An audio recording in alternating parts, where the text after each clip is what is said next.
a lie. No. Love is pain. Love is remembering all of my fast food orders and keeping them in my contact. Love is Joe from you. Love is an uppercut from the ground up if you say no to my marriage proposal.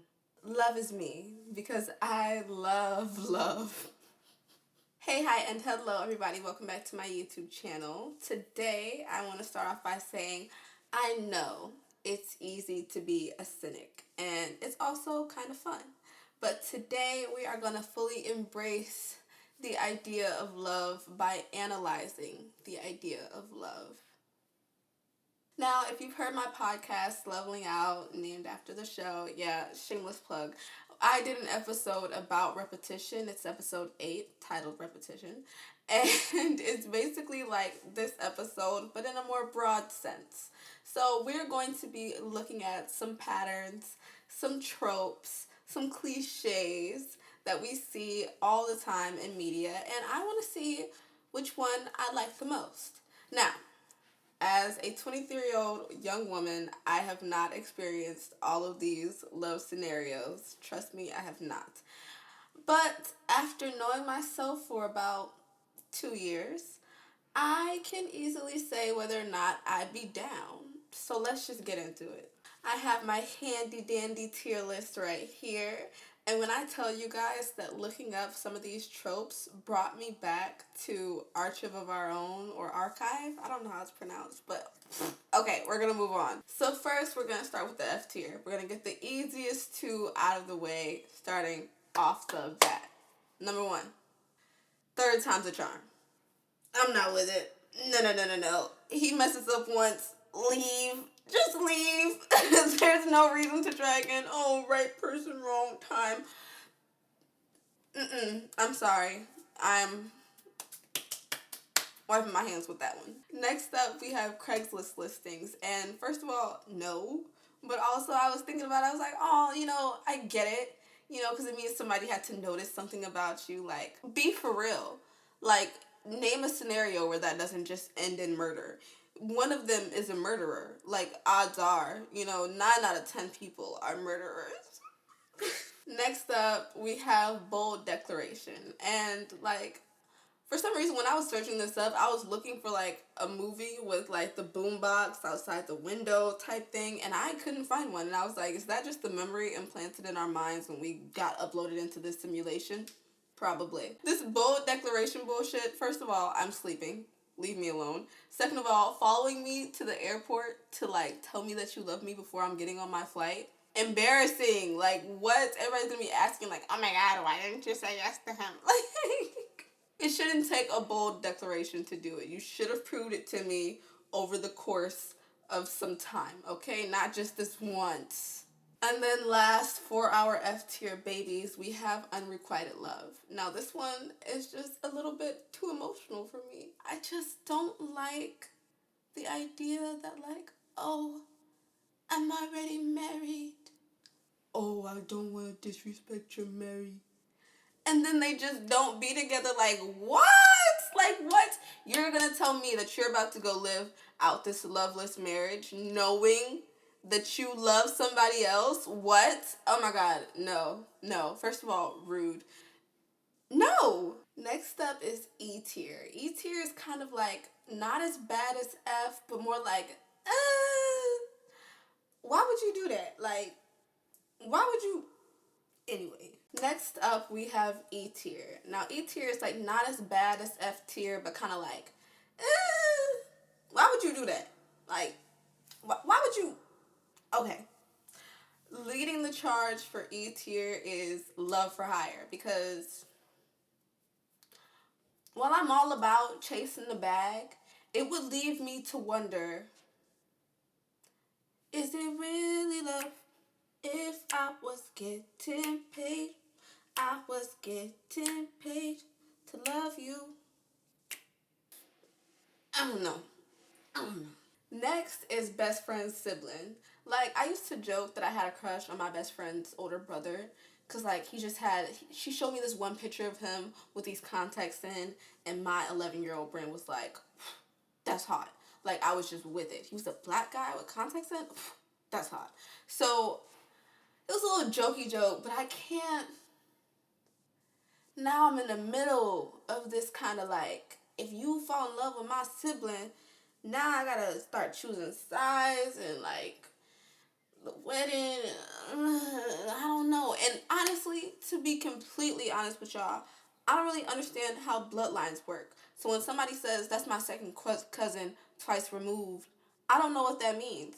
So if my best friend starts dating my sibling, or if I start dating my best friend's sibling, I don't know. In my mind, there's gonna be some incest happening in there, and I don't know how.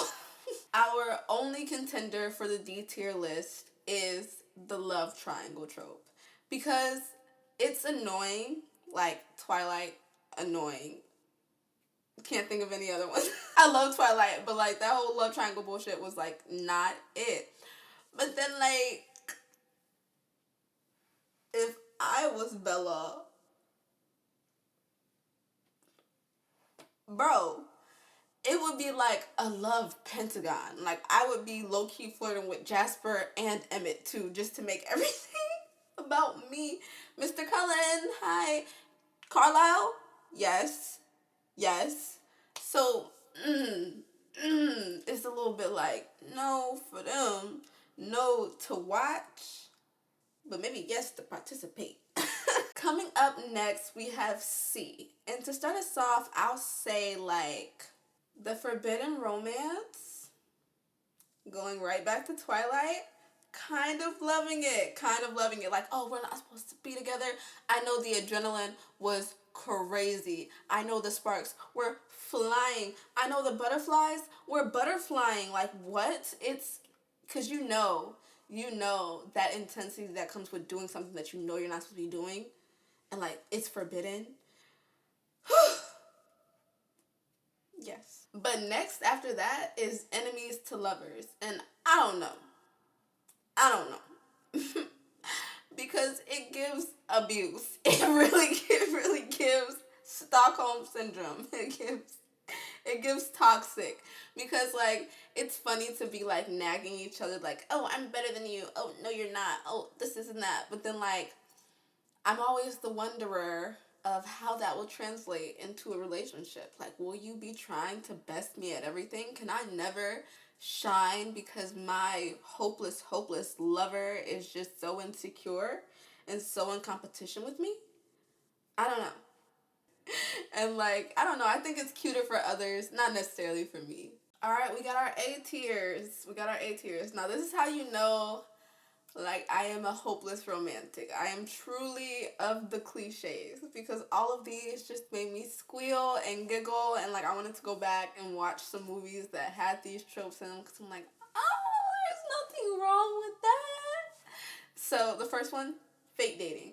I think fake dating is so cute because like I don't know. Imagine being a girl in like a club and then like some dude is just like on you and you're just like no, and you pick the first guy next to you and he turns out to be Prince fucking Charming and you pull him and you're like, this is my boyfriend, and he just follows along and then you guys are just like faking it, like just going out whenever you're going out, and he's like starting to get jealous and stuff and you're starting to like yes to fake dating. Next up we have small town person and big city person. There's just something so romantic about dropping the life that you once thought that you loved because you just found your life with this person that you love. Like, it touches me so deeply. And honestly, I like the whole adaptation montage where like the big city person is learning how to like live the small city life and they're like, milk a cow? Babe, that's a bull. Oh, and you know, it's just so cute. And the last one for the A tier list is roommates. And they were roommates. Because like, I don't know. Imagine like living with someone. I think that's it. That's it right there. I like the flaws of someone. I like to see someone in their natural habitat. Be yourself. Be yourself. We're just roommates. And then like now we both have our own room and like we're roommates, but we're not because we're dating. I think I think roommates are really underrated. I think roommates are superly underrated. Like if I had a roommate right now,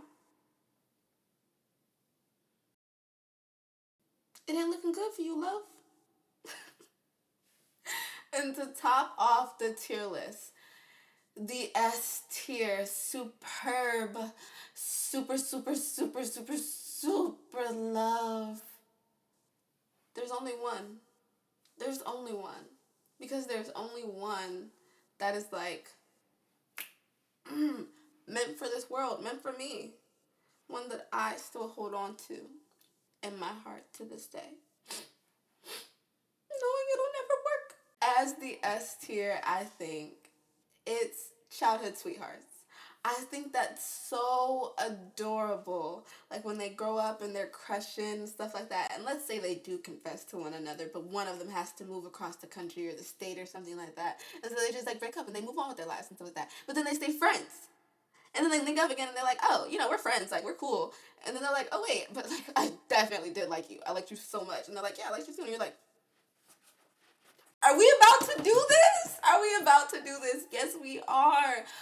Oh my God, you guys, I can't lie. I was gonna do this episode, this show, this video about crimes of passion. Because that's the year I'm coming out of. But then I started looking up these tropes and I was like, ugh. I love love. I think the most interesting part about all of that, like all the tropes, all the repetition, all the things that we can see in life, is that we're all living the same life just with little tweaks, you know? Like, I know that's such a broad thing to say, but it's true. These patterns, they happen to us and we can't deny them and they're not coincidences. I think once you understand that we're not all the same, but we're of the same, that in my mind should make it a lot easier to empathize with someone and to understand someone. Because in some way, we've all been there. And if not, like, can you interpret and understand the words coming out of my mouth? I don't know. Maybe we should stop trying to negatively control other people's lives and experiences and just allow for life to be lived and experiences to be experienced. Open up to the vast variety of life and kind of play the hand you were dealt, you know? Anyone can be a winner. I won't lie, you guys. Last year was a tumultuous year in love for me, and I learned a lot. I grew a lot, and while today was supposed to be fuck Valentine's Day, fuck love, this is my funeral outfit because love is dead. I can't lie. I love love. I love the idea of love. I love it so much more than I used to love love. And all of that came from me giving my love to the wrong person. And I think that's just a big lesson to learn, you know? Like, just because one thing doesn't work out doesn't mean that the entire fucking plan is doomed. Love is not doomed because someone didn't accept it or treat you right. Love is what you make of it. And that is why I love love. What can I say? It's a good feeling. It's a really good feeling. And I'm glad that I got to capture this really good feeling because I love this process. I love this channel. I love myself. Happy Valentine's Day, guys. Bye. There's a wasp flying outside my window, and I love that for me.